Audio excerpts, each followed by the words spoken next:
করেছিলাম। তো সেখানে বিজয়কৃষ্ণ তালুকদারদের বক্তব্য ছিল, ওইখানে মাতৃশক্তির উপস্থিতি চোখে দেখা পড়ার মতো ছিল, সেটা উনি উল্লেখ করলেন। তো ভারতবর্ষে সংস্কৃতিতে বলা হয়েছে নারী মাতা নারায়ণী সদা, এটা হচ্ছে ভারতবর্ষের সংস্কৃতি। নারী হচ্ছে মাতা নারায়ণী। নারী শক্তির অপমান মানে লঙ্কা কাণ্ড হয়ে যাচ্ছে, মহাভারত হয়ে যাচ্ছে। যুদ্ধ কিন্তু চলছে এখনো, এই যুদ্ধ চলছে, যুদ্ধ কোথায় যাবে? আর যুদ্ধের পরিণতি যেন ধর্মযুদ্ধই হয়, সেটার সম্পূর্ণ দায়িত্ব কিন্তু আমাদের হিন্দুদের। हिंदू जागे तो विश्व जागेगा, मानव का विश्वास जागेगा, भेद भावना तमस हटेगा, समरसत अमृत बरसेगा। हिंदू जागेगा, विश्व जागेगा। हिंदू यदि जागे তাহলে সম্পূর্ণ বিশ্ব জাগবে। কেন? হিন্দু সদা সে বিশ্ব বন্ধু है, হিন্দু সম্পূর্ণ বিশ্বের বন্ধু। जड़ चेतन अपना माना है। এখানকার कंकर कंकर में शंकर, আমরা পাথরের পূজা করি, শিব পূজা, পাথরের পূজা। গাছের পূজা করি, ষষ্ঠীতে গাছকে আমরা সুতা বাঁধি, গাছকে সংরক্ষণ করতে হবে। নদীর পূজা করি, জমিতে ফসল লাগাতে যাব তার আগে জমির পূজা করছি, তার অনুমতি নিচ্ছি। আমরা বলছি ভূমি মাতা পুত্র হম পৃথিবীয়া, এই ভূমি হচ্ছে আমার মা, আমি তার পুত্র। আমরা মাটিতে পা রাখার আগে প্রণাম করি। সমুদ্রে বসনে দেবী পর্বত স্তন মন্ডলে বিষ্ণু পত্নী নমস্তুভ্যম পাদস্পর্শ সমস্যমে, আমাকে পা তো দিতেই হবে যে আমাকে ক্ষমা করে দিও। এই চিন্তা করা হয়েছে হিন্দু। হিন্দু সদা से विश्व बंधु है, जरा चेतन अपना माना है। मानव पशु तरु गिरी सरिता में एक ब्रह्म को पहचाना है।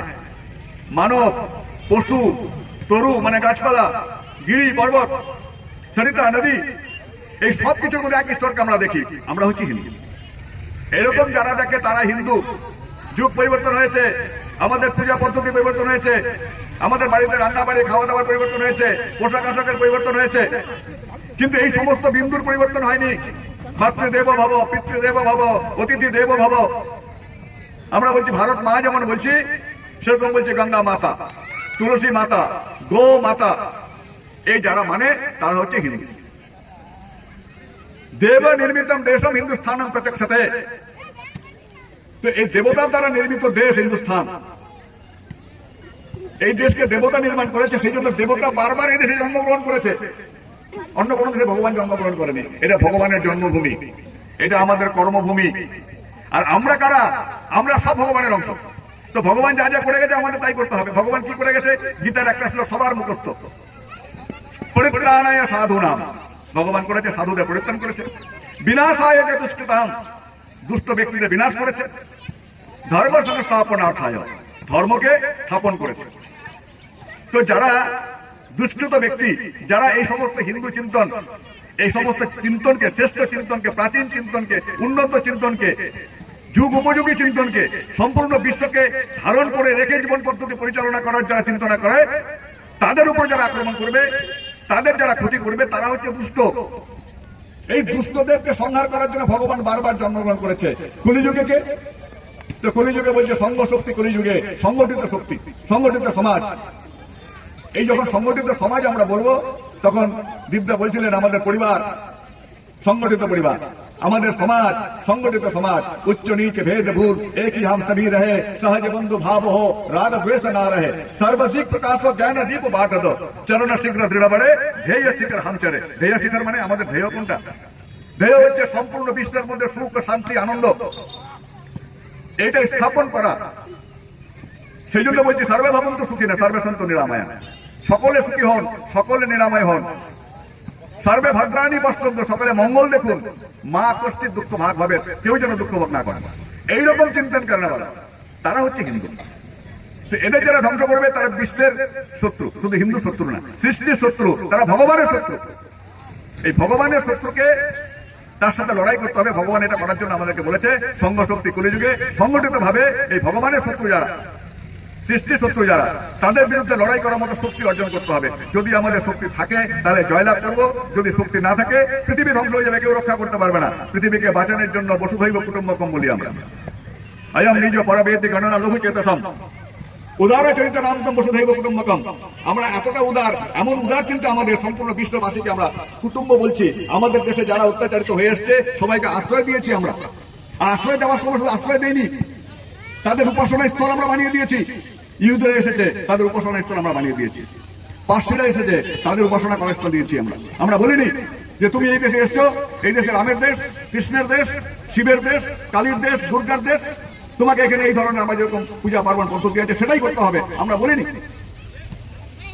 এই দেশের সমস্ত মহাপুরুষ আমার মহাপুরুষ, কিন্তু অন্য দেশ থেকে এসে যারা আমাদের মহাপুরুষের প্রতি শ্রদ্ধা রাখবে তাকে আমি আমার আত্মীয় মনে করব, তাকে তার মতো পূজা পাঠ পদ্ধতি করতে দিব। এটা ভারতবর্ষ। আজকে কি বলছে, এই যে বললেন, উল্লেখ করলেন যে ওইখানে তো জাত জিজ্ঞাসা করেনি, ওইখানে কয়েকদিন আগে ইন্ডিয়ান আইডল সেখানে ওখানে গুলি করে মারা হয়েছে, তাকে নিয়ে এসেছিল, আপনারা দেখবেন ফেসবুকে ঘুরছে, ইউটিউবে ঘুরছে। সেখানে ওকে জিজ্ঞাসা করছে যখন কি হয়েছিল, বলছে আমাকে এসে জিজ্ঞাসা করলো আপনি হিন্দু না মুসলমান। মেয়েটা বলছে, বউটা বলছে স্বামীকে তো গুলি করে মেরেছে। তো আমি জিজ্ঞাসা করলাম কেন ভাই, কেন বলছো কেন? আবার বলছে হিন্দু হলে মুসলমান হোক, মুসলমান হলে কালমা পড়ো। তো যে দুজনে মিলে একসাথে বলছে আমরা হিন্দু, হিন্দু বলাটা শেষ হয়নি, মাথার মধ্যে গুলি করলো আমার স্বামীর, আর মাথা থেকে সমস্ত কিলো আমার কাপড়ের মধ্যে এসে পড়লো। এই বলে কেঁদে ফেললেন, ওখানে যারা শুনলেন সবাই কেঁদে ফেললেন। শুধু হিন্দু নাম, এই নামটা হওয়ার জন্য গুলি করলো, ওখানে জাত জিজ্ঞাসা করা হয়নি। তো বিবেকানন্দ বলেছেন সেই জন্য আমাদেরও ভাবতে হবে, তখনই তুমি প্রকৃত হিন্দু পদবাচ্য হইবে যখন যে কোনো দেশীয়, যে কোনো ভাষাভাষী হিন্দু নামদারি হইলে অন্য তোমার পরমাত্মীয় বোধ হইবে।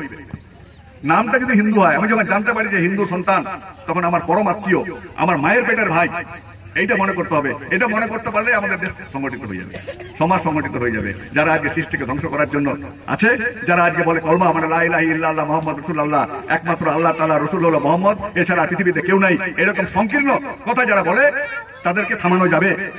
আমরা বলছি বসুধৈব কুটুম্বকম, সবকিছুর মধ্যে এক ব্রহ্ম, ভগবান সর্বত্র বিরাজমান, সকলের মঙ্গল করেন, এটা আমরা বলছি। আর একদিকে বলছে যে সব কাফের, আল্লাহ তাআলা শরণে আসতে হবে আর তাহলে উদ্ধার পাবে। কেউ বলছে সব পাপী, যিশুর শরণে যেতে হবে তবে উদ্ধার পাবে। আমরা ওটা বলছি না। আমাদের গীতায় কি বলছে, ইয়ে যথা মাং প্রপদ্যন্তে তাং তথৈব ভয়াম মহম মমবর্তন বর্তন্তে মনুষ্য পার্থ সর্বসা। যে যেভাবে যাক না কেন, নদী যাচ্ছে, পাহাড় থেকে আসছে, সমুদ্রের দিকে যাচ্ছে, বিভিন্ন গতিপথে যাচ্ছে, কিন্তু গন্তব্যে মানে সমুদ্রে যায় মিলছে। আমরা হিন্দুরা চরম সত্যের খোঁজে যাই। এই চরম সত্যে আমরা পৌঁছাবো যদি অনবরত নিষ্ঠার সঙ্গে চলতে থাকি সত্যের দিকে, তাহলে একদিন না একদিন ঈশ্বর প্রাপ্তি আমাদের হবেই। এইটাই চিন্তা। তার জন্য বলে দেওয়া হয়নি যে আপনাকে এই পথেই যেতে হবে। সমস্ত পথ সঠিক পথ, সমস্ত পথকে আমরা সম্মান করি। আমি আমারটা পালন করবো, আমার গুরুদেব যেটা বলেছে ওটা আমি পালন করবো, কিন্তু আপনার গুরুদেব যেটা বলেছে ওটাতে আমার কোনো আপত্তি নাই, ওটা আপনি করুন। কারণ আপনি আমার এক মায়ের পেটের ভাই, একসাথে আমরা যাব, একসময় নির্দিষ্ট লক্ষ্যে আমরা পৌঁছে যাব। এই জন্য বলা হচ্ছে যে আমাদের পূর্বপুরুষরা যা কিছু শিখিয়ে গেছে সেটা আমাদের করতে হবে, ভুললে হবে না। বিবেকানন্দ বলেছিলেন যতদিন পর্যন্ত আমরা আমাদের পূর্বপুরুষদের না বিস্তৃত হব ততদিন কারো ক্ষমতা নেই আমাদেরকে হত্যা করে বা খতম করে, ধ্বংস করে। যদি পিতৃপুরুষকে আমরা ভুলে যাই, বাপ ঠাকুরকে আমরা ভুলে যাই, তাহলে আমরা ধ্বংস হয়ে যাব। তারপরে বলছেন যদি কেউ মনে করে হিন্দুত্ব অপ্রগতিশীল কিংবা মৃত পায়, তাহলে আমি বলবো আমরা ক্লান্ত হয়ে গেছি। আমাদের ক্লান্তি যেদিন কাটবে সেদিন পূর্বাপেক্ষা অধিক তেজস্বিতার সহিত হিন্দুত্বের বিস্ফোরণ ঘটবে। একথা আমি হিমালয়ের চূড়ায় দাঁড়িয়ে সগর্বে ঘোষণা করব। এটা বিবেকানন্দ বলছেন। আমাদের ক্লান্তি কাটাতে হবে। আমরা জড়তার মধ্যে আছি, অলসতার মধ্যে আছি। আচ্ছা ওইখানে আগুন ধরেছে, ঠিক আছে, আমার বাড়িতে ধরেনি, এই জায়গায় পড়ে যাচ্ছে, আমরা ঘুমাচ্ছি। আমাদের ঘুম ভাঙাতে হবে। সেই জন্য আমাদের পরিবার, আমার পরিবারের ছেলেটা বড় হয়ে গেল, কলেজে পড়ছে, ওইখানে যাওয়ার পরে এক পাদ্রীর কাছ থেকে একটা কাগজ পেল, ওর মধ্যে দেওয়া আছে যিশু একমাত্র মুক্তির পথ।